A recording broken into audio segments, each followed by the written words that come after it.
Bienvenue sur cette vidéo. Aujourd'hui, nous allons faire une séance de questions-réponses sur la divine volonté. Cela fait longtemps que nous n'en avons pas fait, presque une année entière. Et pour l'occasion, je porte mon t-shirt de l'ordre du Carmel. Et savez-vous que lorsque je l'ai mis ce matin, je me suis rendu compte que je l'ai depuis 30 ans environ. Commençons au nom du Père, et du Fils, et du Saint-Esprit. Amen. La première question porte sur l'unité. Elle fait suite à une vidéo que nous avons réalisée sur les attributs de Dieu, dont l'un est l'unité. L'unité de Dieu dans la Sainte Trinité.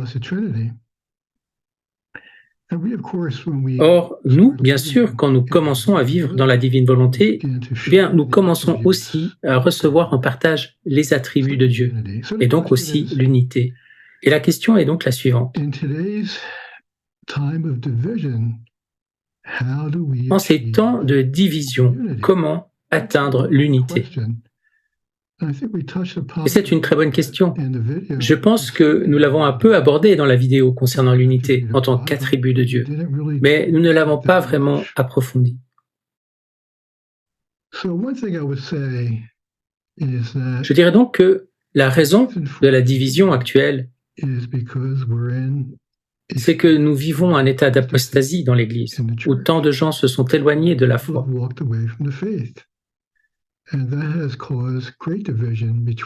Cela provoque une grande division entre ceux qui veulent adhérer à la foi et ceux qui tentent de la changer. Donc, si on considère le cas du petit monde de la divine volonté, et si vous avez l'expérience des cénacles de la divine volonté, où on rencontre de nombreuses personnes très différentes les unes des autres, mais vivant toutes dans la divine volonté, je pense qu'on peut dire qu'il n'y a pas d'apostasie dans les cénacles de la divine volonté. La façon de parvenir à l'unité est donc essentiellement pour nous de vivre dans la divine volonté, d'en répandre la bonne nouvelle et de promouvoir les cénacles. Et promouvoir les cénacles ne signifie pas nécessairement être une personne qui en crée un nouveau, bien que ces personnes-là soient essentielles. Mais ça peut aussi vouloir dire soutenir un cénacle qui existe déjà près de chez soi.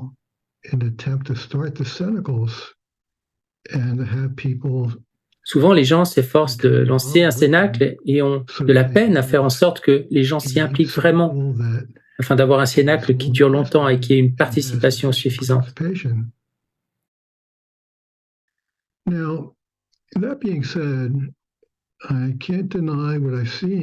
Cela dit, je ne peux pas nier ce que j'ai vu.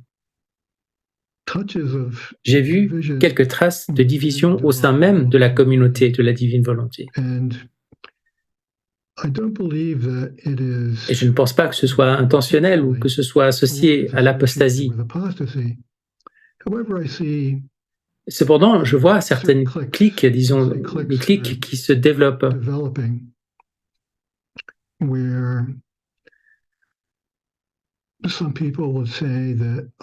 certaines personnes affirment « Moi, je suis le père Celso » et d'autres qui disent « Moi, je suis Francis Hogan » et d'autres « Moi, je suis le père Iannuzzi ».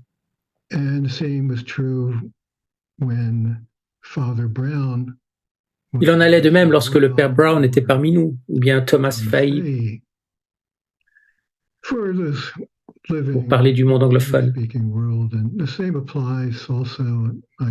Et c'est le cas aussi, je crois, dans le monde hispanophone, où certaines personnalités jouissent d'une faveur particulière.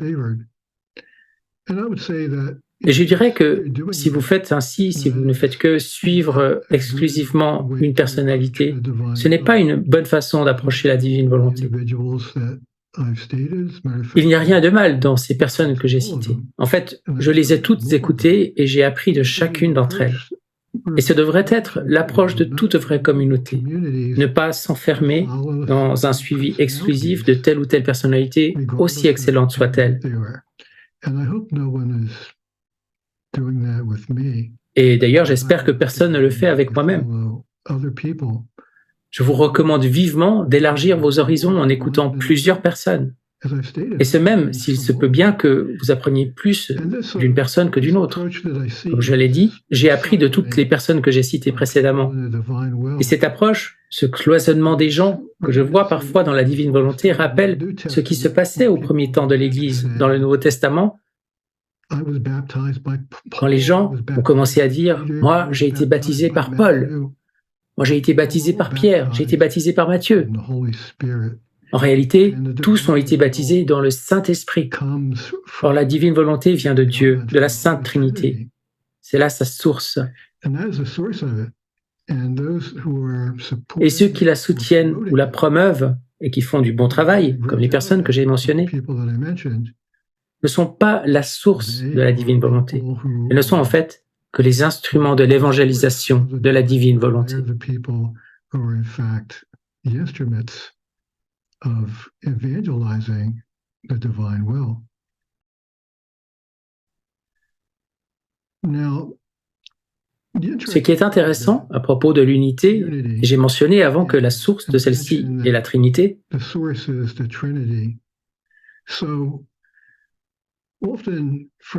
Souvent, du point de vue qui est le mien dans la production de vidéos sur la divine volonté, j'ai l'occasion d'être témoin d'incroyables coïncidences. Et c'est parce que, comme je l'ai dit, nous qui partageons la même divine volonté, nous sommes forcément motivés et inspirés d'une manière semblable. Et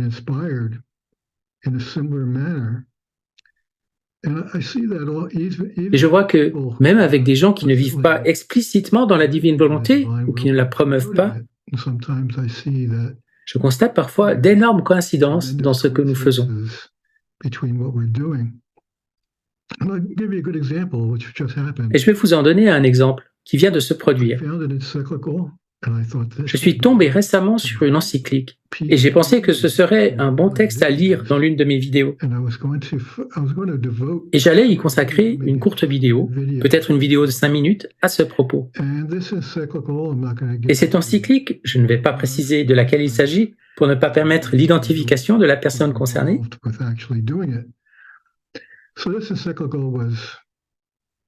Eh bien, cette encyclique n'est pas très connue et n'a pas fait l'objet de récentes discussions. Elle n'est pas activement discutée.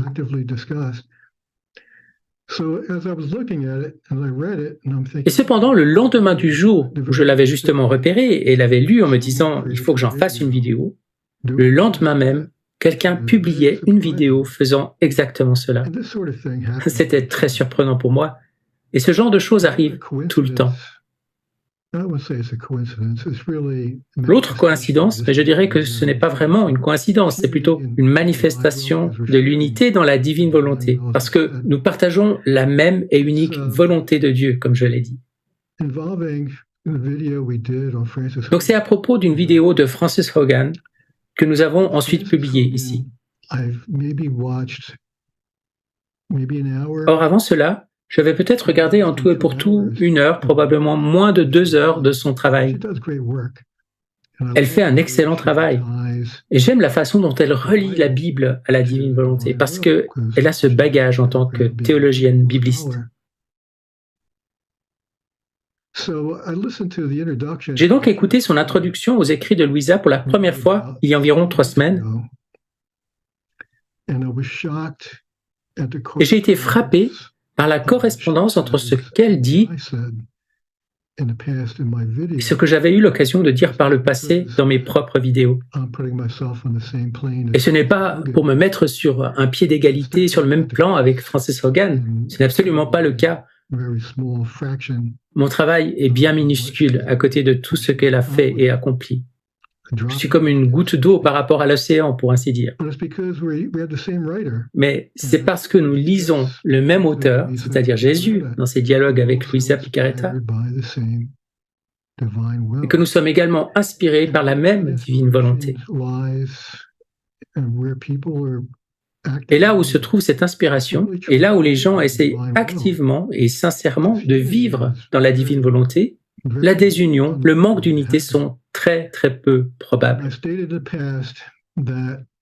Et j'ai déjà eu l'occasion dans le passé de déclarer que j'ai vu des cas dans la divine volonté comme je n'en ai jamais vu ailleurs, où des personnes acceptent volontiers et aisément d'être corrigées, en particulier des erreurs graves qu'elles ont pu défendre, pour avoir mal compris un aspect de la divine volonté, au point de formuler quelque chose qui relèverait de l'hérésie. Et de telles personnes acceptent, sans histoire dans la divine volonté, d'être corrigées à ce sujet. Ceci dit, est-ce que cela signifie qu'il ne peut pas y avoir d'opinions différentes sur certains sujets? Et là, je ne parle pas de divergences très graves qui impliqueraient l'hérésie, mais je parle d'opinions et d'avis différents sur certaines choses qui ne sont pas claires, qu'on peut aborder de plusieurs manières. Eh bien, absolument, il y aura des opinions différentes et des divergences. Lorsque les apôtres étaient là, il y avait aussi des divergences entre eux. Mais en ce qui concerne la foi, l'enseignement du Christ, alors là, ils étaient tous un.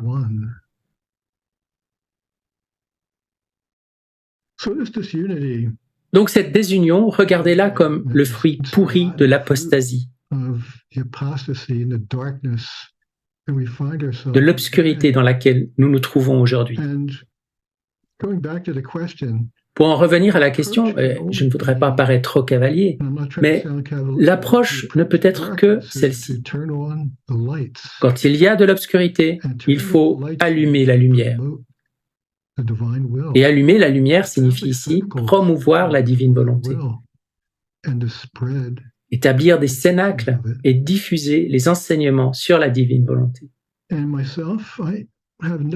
Pour ma part, je n'ai pas de critères décisifs pour déterminer à qui je vais parler de la divine volonté. Pas de critères décisifs d'orthodoxie. J'en parlerai même aux protestants si je suis sincèrement accueilli et s'il y a un intérêt réel.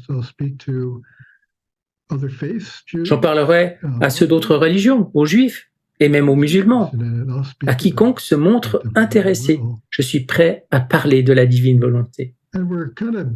Et nous nous acheminons par l'arrière-cour, en quelque sorte, vers une autre question qui, encore une fois, semble se référer à une vidéo qui a été publiée sur cette chaîne, Elijah S. Cloak, et qui évoquait le fait que la divine volonté est de nature catholique. La vidéo en question défendait essentiellement cette approche selon laquelle la divine volonté est catholique. Et ce que je voudrais dire, c'est que nous avons abordé ce sujet en détail dans la première vidéo de cette chaîne Elijah S. Cloak, lorsque nous avons examiné en détail les 4 degrés de la divine volonté.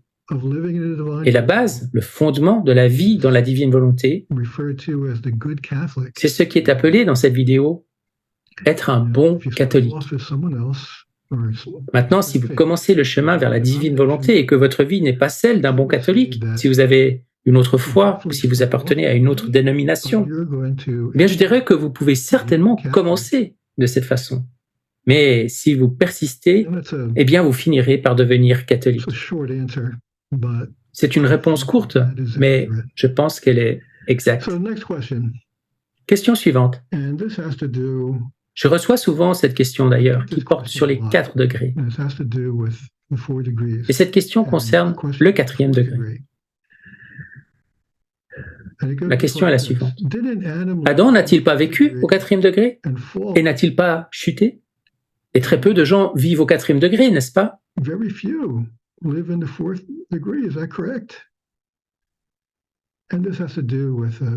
Et ceci fait référence à une vidéo que nous avons publiée où le père John Brown parle d'amener tout le monde au 4e degré.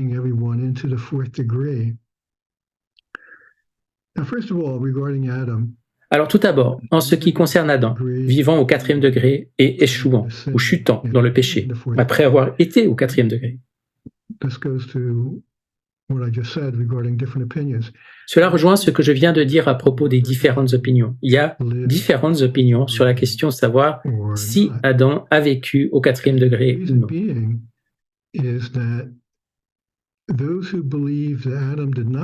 Et la raison principale pour laquelle certains pensent qu'Adam n'a pas vécu au 4e degré, c'est parce que Adam a été mis à l'épreuve. Et si Adam devait passer un test, Eh bien, ce serait justement, selon eux, parce qu'il n'était pas au 4e degré et qu'il avait besoin d'être testé avant de pouvoir y entrer, tout comme c'est le cas pour nous.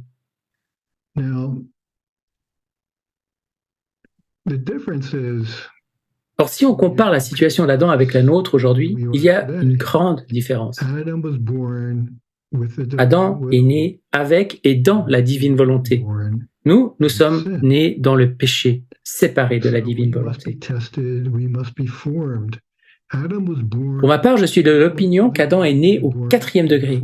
Et la raison pour laquelle il a été mis à l'épreuve, c'est que Dieu avait besoin de savoir s'il pouvait rester fidèle, même s'il vivait déjà au 4e degré.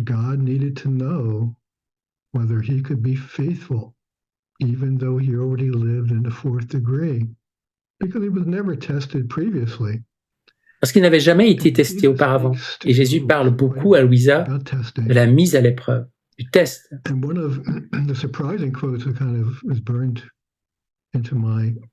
L'une des citations surprenantes qui a été gravée dans ma conscience est celle où Jésus dit à Louisa que sans le test, nous serions des esclaves. Et donc, même si Adam est né dans la divine volonté et qu'il a vécu au 4e degré, il avait besoin de cette épreuve. Sinon, il aurait été comme un esclave.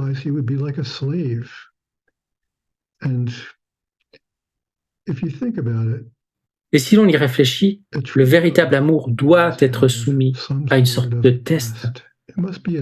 L'amour doit être mis à l'épreuve. Cela ne peut pas être toujours seulement des rivières de lait et de miel.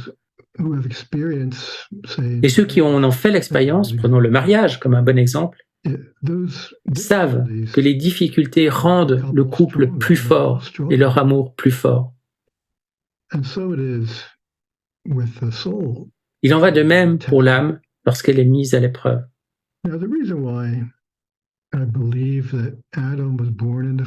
Mais la raison pour laquelle je crois qu'Adam est né au 4e degré, c'est à cause de la science infuse dont il jouissait, comme c'est bien décrit dans les écrits de Louisa et aussi dans la Bible. Et ce n'est pas en vivant au 2e degré que nous pouvons avoir toutes ces connaissances infuses qui sont décrites comme étant celles que possédait Adam. Alors si je me trompe, eh bien j'accepterai volontiers mon erreur. Dans la divine volonté, nous devons toujours être prêts à grandir. Et parfois, grandir, c'est apprendre quelque chose que l'on ne savait pas encore. Et dans d'autres cas, c'est arriver à la conclusion que l'on s'était trompé sur un point. Et embrasser donc la vérité qui se présente nouvellement à nous. La question touche aussi cela. Si on est au 4e degré, peut-on pécher et tomber comme Adam?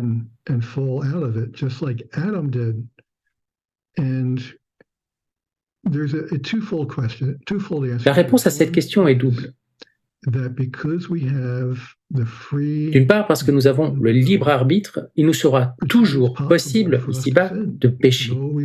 Nous aurons toujours la capacité de choisir le péché, même si nous avons atteint le 4e degré. Toutefois, il sera alors extrêmement improbable que nous le fassions. Parce que Dieu connaît parfaitement notre âme et il sait de quelle préparation l'âme a besoin avant d'entrer dans le 4e degré. Et alors la question se pose, pourquoi cela ne s'est-il pas produit avec Adam? Eh bien justement parce qu'Adam n'a pas été formé au préalable, comme nous sommes formés par des tests et des épreuves. Ce n'est donc pas exactement la même chose. L'autre partie de la question est donc la suivante. N'est-il pas vrai qu'un petit nombre de personnes vivent au 4e degré?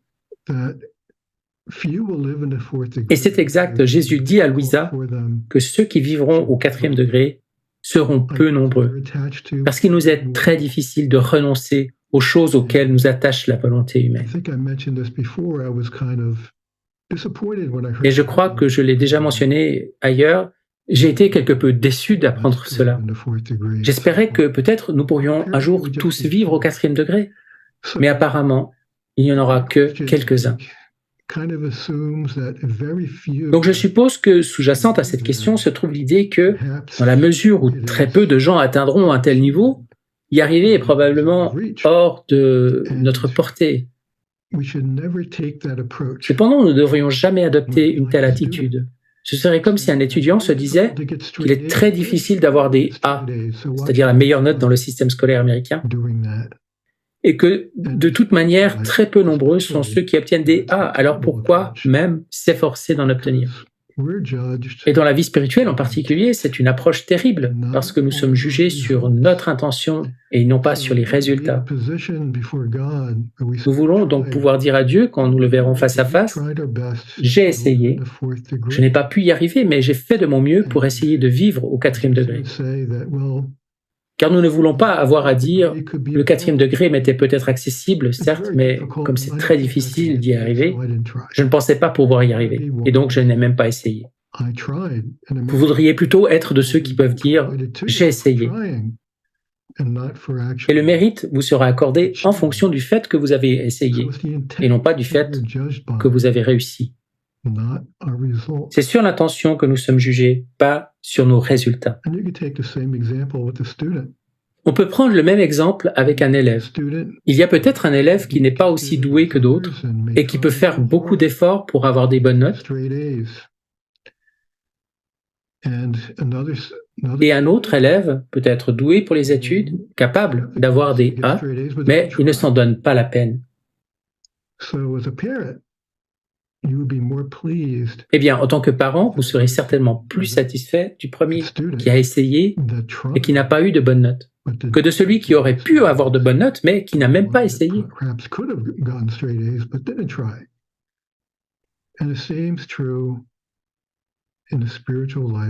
Il en va de même dans la vie spirituelle, avec nos âmes. Dieu sera plus satisfait de l'âme qui essaye de faire ce qui est juste.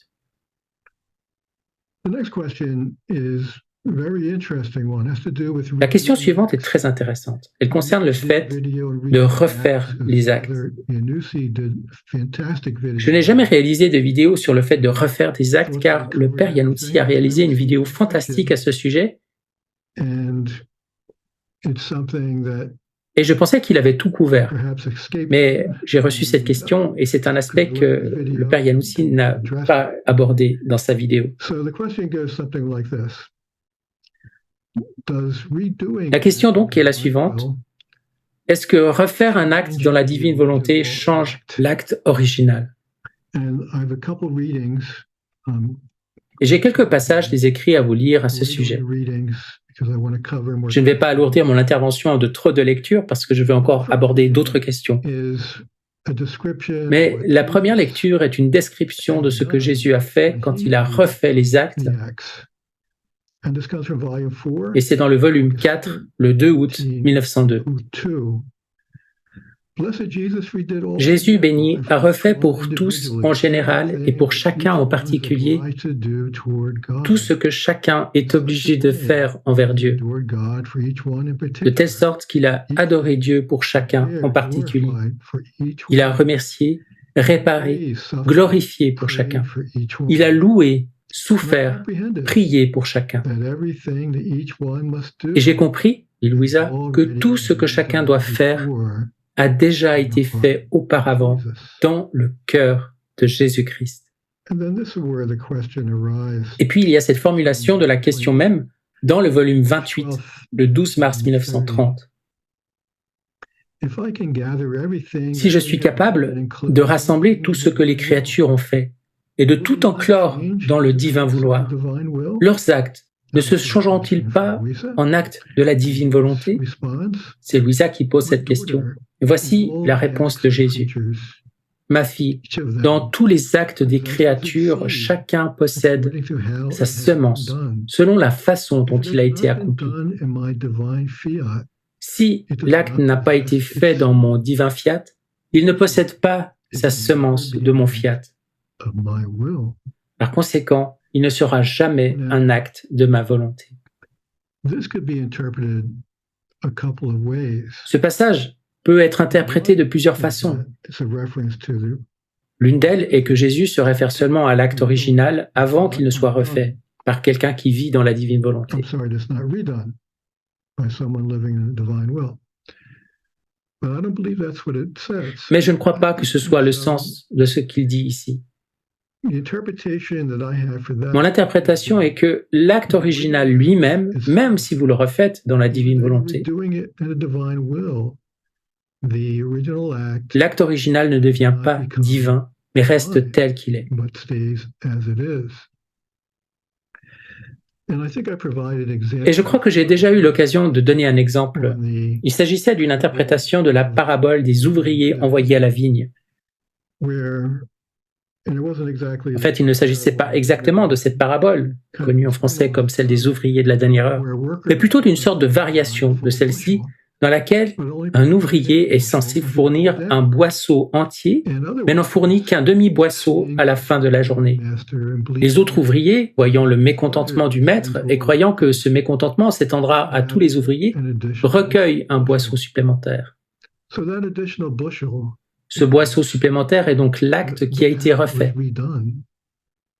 But the half bushel Mais le demi-boisseau, l'acte original, qui était incomplet, qui n'a pas été fait dans la divine the volonté, original bushel remains. ce demi-boisseau original reste tel qu'il est, et l'acte And a original couple aussi. implications. One is that we can continuously Et il y a plusieurs implications. L'une d'entre elles If est que nous pouvons refaire le même acte encore et encore. redone by Jesus, Si ce n'était pas le cas, du moment que tous les actes ont déjà été refaits par Jésus, the original nous ne pourrions refaire aucun acte. are redone and they're now in En d'autres termes, si les actes originaux ont été refaits, que ceux-ci soient maintenant dans la divine volonté, nous ne pourrions en refaire aucun. That's one On ne implication. pourrait que les répéter, les reproduire, mais pas les refaire.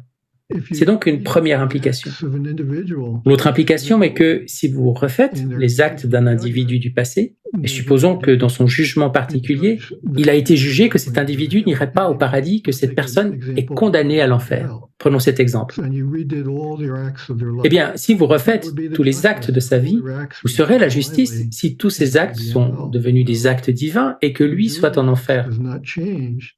Non, refaire les actes ne change pas le jugement particulier.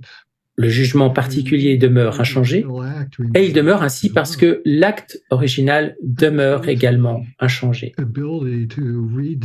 Et cela nous donne la possibilité de refaire le même acte encore et encore.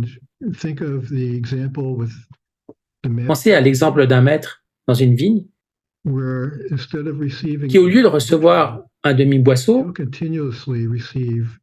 reçoit continuellement des boisseaux qui ont été refaits pour ce pauvre travailleur. Et ainsi, il va pouvoir recevoir de très très nombreux boisseaux. Voici maintenant une autre question que j'ai reçue, une question que je reçois souvent et qui concerne la possibilité de vivre dans la divine volonté en tant que laïc. Sur ce point, il ne faut pas s'inquiéter. La plupart des personnes qui vivent dans la divine volonté aujourd'hui sont des laïcs, ne serait-ce que parce que dans l'Église, il y a de loin bien plus de laïcs que de religieux. Être laïc n'est pas un obstacle, et la divine volonté est faite pour tout le monde, autant les laïcs que les religieux. Je pense qu'une telle question vient du fait qu'on s'imagine que vivre dans la divine volonté implique la nécessité de dire beaucoup de prières tout au long de la journée. Mais ce n'est pas le cas. Il ne s'agit pas de dire des prières vocales en continu toute la journée. Cela vous détournerait de vos devoirs d'État. On peut considérer les choses ainsi. Ce que nous sommes chargés de faire et ce qui plaît à Dieu, c'est notre vocation.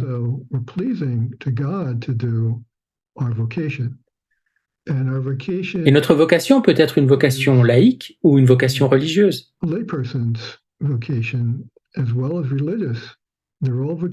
Dans tous les cas, ce sont des vocations.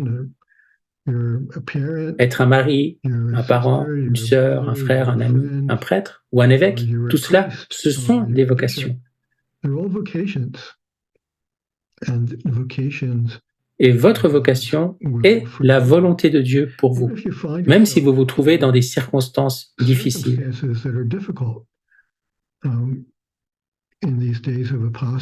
En ces temps d'apostasie, nous avons tous des membres de nos familles qui sont éloignés de l'Église, We may have family members Il se peut que des membres de notre famille soient malades.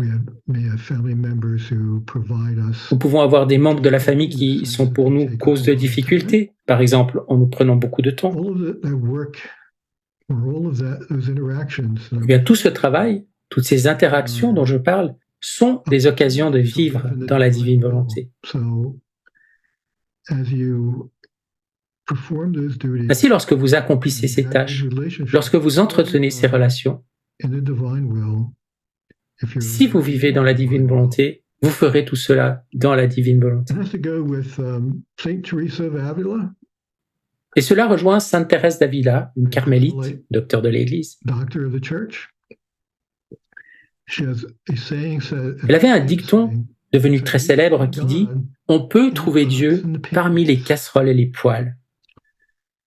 So, what that means in a practical Et cela signifie concrètement que dans votre vie, toutes vos tâches, vos actions, n'importe quel acte que vous avez à faire,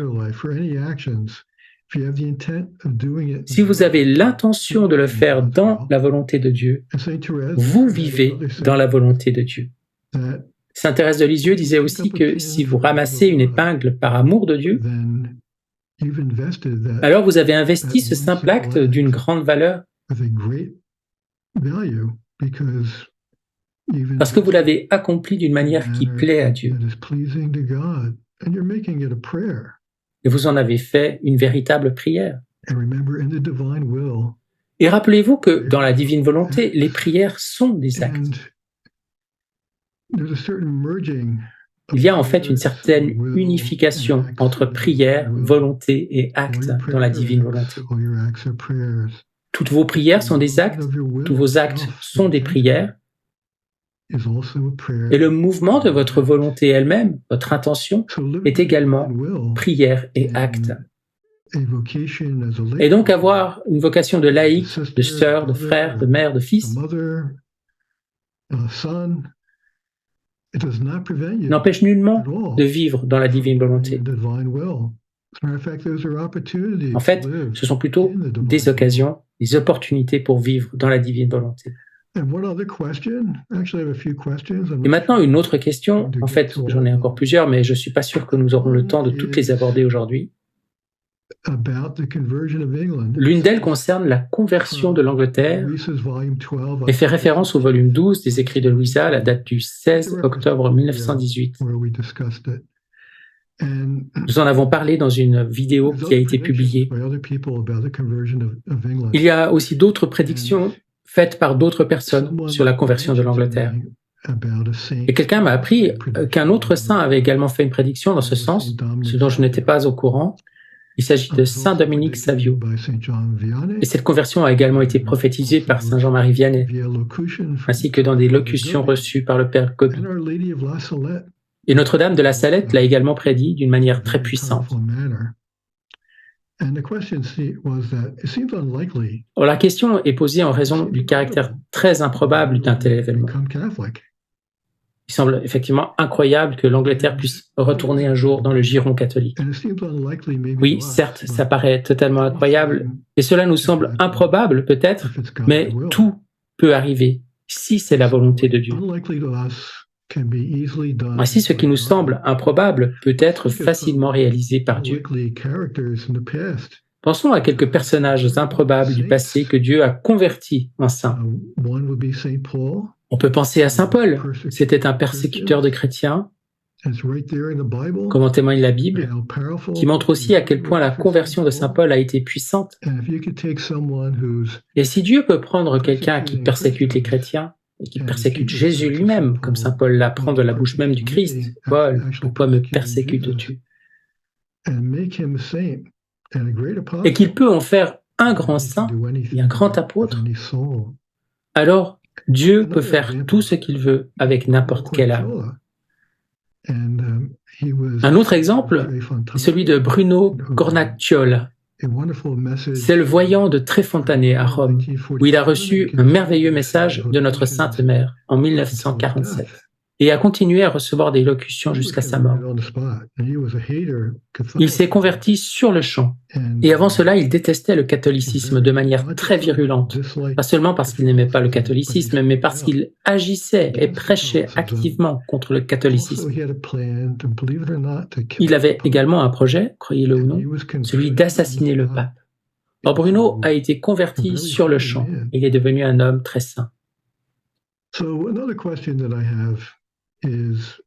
Une autre question que j'ai reçue, et c'est une bonne question qui revient d'ailleurs souvent, je crois que le père Yannuzzi l'a déjà abordé. Il s'agit en fait d'une double question. La première partie de la question concerne la divine volonté et la révélation publique. La divine volonté n'est pas une révélation nouvelle qui s'ajouterait à la révélation publique. C'est une révélation privée qui développe ce qui nous a été révélé par l'intermédiaire des apôtres. Elle clarifie également certaines choses dites par les apôtres et enseignées par les pères de l'Église. Il s'agit donc d'une clarification de certaines choses qui appartiennent déjà à l'enseignement de l'Église et à la tradition.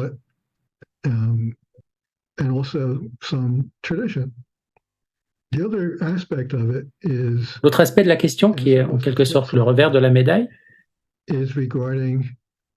interroge la nécessité de suivre encore certains commandements ou certaines pratiques si l'on vit dans la divine volonté. Dans ce domaine, il faut rester très prudent car on pourrait facilement glisser vers l'hérésie. Et ça se comprend, je veux dire, il y a 36 volumes, c'est beaucoup de lectures, il y a beaucoup de contenu, cela couvre beaucoup de terrain. Il est donc très facile de mal interpréter quelque chose, de mal comprendre et de s'égarer.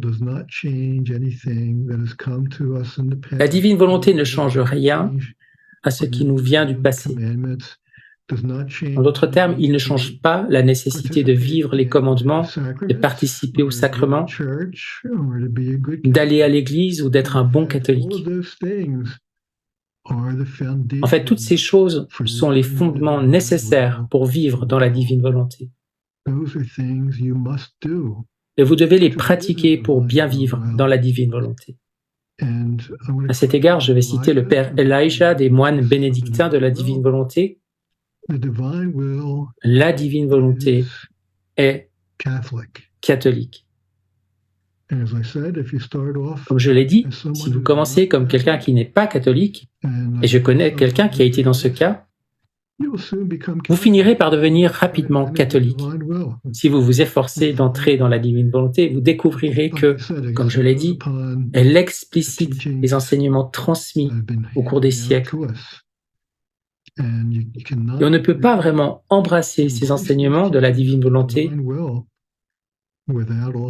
si on n'embrasse pas également les traditions et les enseignements de l'Église.